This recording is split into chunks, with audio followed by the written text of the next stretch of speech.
안녕하셨습니까? 날씨가 매우 더운데 8월 들어가자마자 커다란 경제적인 사건이 터졌습니다.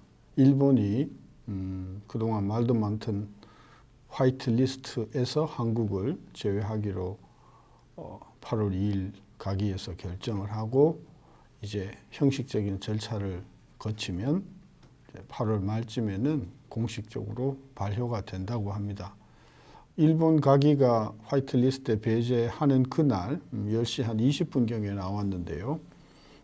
그날 내내 이제 정부는 굉장히 분주했습니다. 대통령이 하신 말씀과 경제부총리 및 관계 장관들이 내놓은 여러 가지 대응책을 정리하면 크게 5가지입니다.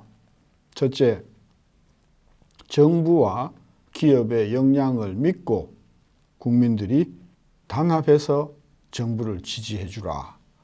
그 다음에 두 번째는 우리도 1700개 정도의 품목에 대해서 일본을 우리의 백색리스트에서 제외하겠다. WTO 제소를 적극적으로 박차를 가해서 WTO에서 유리한 결론을 이끌어내겠다. 네 번째는 일본과의 군사 또는 안보상의 여러 가지 정보 교류 또는 협력 체계를 한번 다시 재검토해 보겠다. 그리고 마지막으로 이 부분이 가장 중요한 건데 이번 일본 조치로 인해서 피해를 볼 우리나라 기업들에 대한 여러 가지 대책을 내어놨습니다.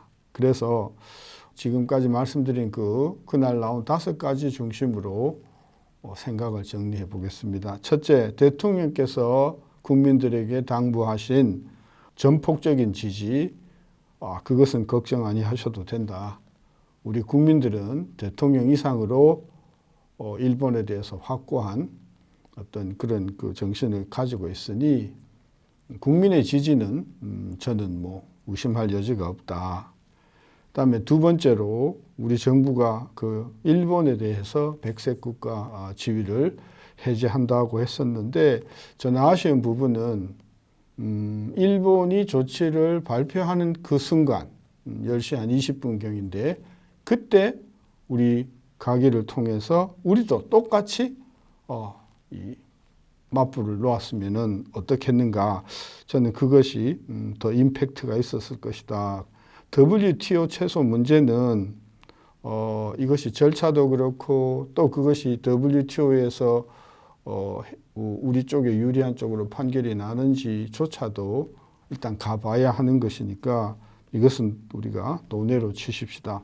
그 다음에 일본과 우리하고의 군사 국방상의 정보 교류냐 협력 관계를 다시 재고하겠다라고 하는 발언도 선언적인 효과는 있을지 몰라도 저는 대책으로서는 무슨 큰 효과가 있겠는가. 가장 중요한 것은 아까도 말씀드렸지만 정부가 내놓은 이번에 피해를 입은 기업에 대한 대책들이 많이 나왔습니다.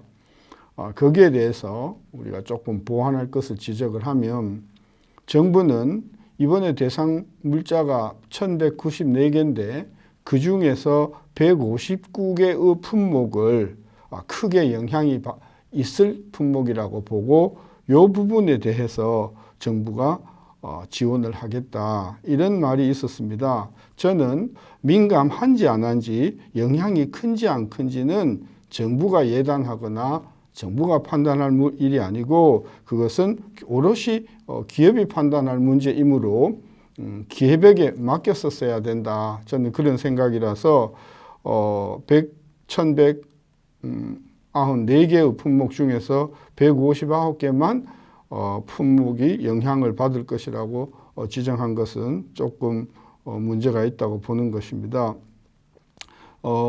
다만 1194개의 품목 중에서 그 민감도에 따라서 A급, B급, C급 또는 D급으로 이렇게 분류를 하는 것은 저는 좋다고 보지만 159개만 이렇게 특별히 집어서 저는 보는 것은 저는 적절한 대책이 아니지 않겠는가 생각을 하는 거고요. 그 다음에 해당이 되는 1194개의 품목을 즉각 저는 공식적인 채널을 통해서 정보를 제공해야 된다, 발표를 해야 된다. 그래서 현재 그 물건을 사용하고 있는 분들과 또 내가 지금 생산하는 물건이 또는 생산하는 물건에 들어가는 물건에 이런 물건이 들어가는지 안 들어가는지를 우리 기업들이 알아야 할 필요가 있으므로 저는 그 정보는 즉각 공부하는 것이 좋다고 보았는데 오늘 신문에 보니까 그것의 명단이 공개가 되어서 다행이라고 생각합니다. 따라서 정부가 지정했듯이 전략물자관리원의 어떤 정보 제공과 정보 서비스와 그다음에 자문 역할은 매우 중요해졌으므로 저는 이 부분의 어떤 역량이 더 강화되어야 된다고 생각합니다. 세 번째로는 지원기업을 피해를 지원한다고 했는데 그 지원기업을 선정함에 있어서 직접적으로 피해를 보는 기업뿐만이 아니라 피해 기업의 전방기업 또는 후방기업도 지원기업 대상에 포함시키는 것이 저는 매우 중요하다고 생각됩니다. 왜냐하면 지금 우리가 문제가 되고 있는 물건들은 생산이 되면 바로 소비자에게 가는 것이 아니라 이것이 어떤 그 밸류 체인을 통해서 상하로 여러 단계로 연결된 것이 많기 때문에 그 해당 품목에 상관 있는 기업뿐만이 아니라 전후방으로 연결되어 있는 기업도 다 피해를 본다고 봤을 때 저는 지원 기업의 대상을 직접 피해뿐만이 아니라 간접 피해에도 포함시켜야 된다.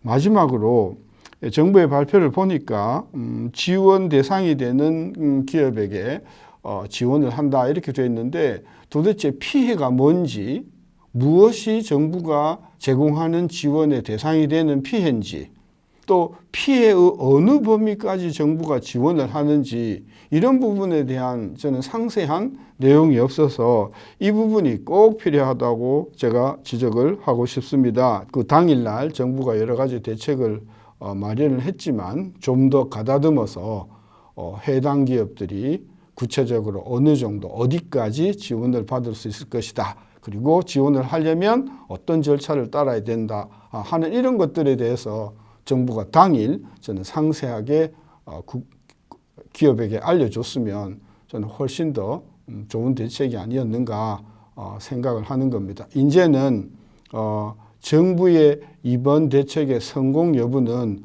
얼마만큼 피해를 줄이고 얼마만큼 피해를 본 기업들이 정부에 대해서 신뢰를 하고 정부를 지원하는가 여기에 달려 있기 때문에 한편으로는 우리가 일본과 협상을 통해서 조속히 이 문제를 마무리해야 되지만 안쪽으로는 우리 기업들의 피해가 극소화될 수 있도록 단기적인 관점에서 정부 지원 대책을 좀 더 꼼꼼하고 좀 더 치밀하게 짜는 것이 매우 필요하다. 그런 관점에서 며칠 전 나온 정부의 그 지원 대책에 대해서 몇 가지 말을 덧붙였습니다. 감사합니다.